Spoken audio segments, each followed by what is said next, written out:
अस्सलाम वालेकुम dear students. आज का जो हमारा टॉपिक है वो है शेख अब्दुल कादिर जिलानी रहमतुल्लाह अलैहि के हवाले से।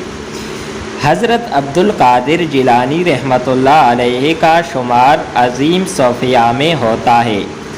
आप रहमतुल्लाह अलैहि 470 हिजरी में ईरान की सूबे जिलान में पैदा हुई। आप रहमतुल्लाह अलैहि का नाम अब्दुल कादिर, कुनियत अबू मोहम्मद और लक़ब महियुद्दीन, शेखुल इस्लाम और ताजुल आरिफीन है।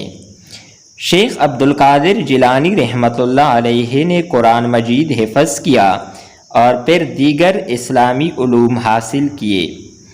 आप रहमतुल्लाह अलैहि अपने दौर के अज़ीम फ़िक़हिया थे।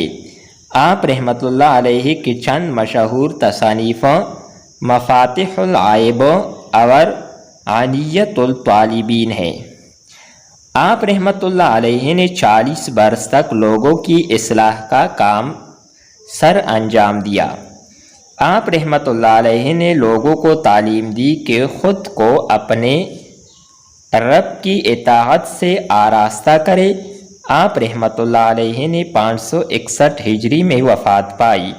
आप रहमतुल्लाह अलैहि का मज़ार बगदाद में है।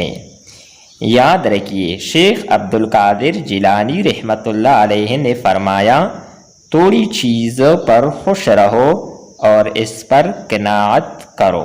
डियर स्टूडेंट्स, उम्मीद करते हैं कि आपको ये वीडियो अच्छी लगी होगी। नेक्स्ट वीडियो के साथ दोबारा मिलते हैं। खुदा हाफिज़।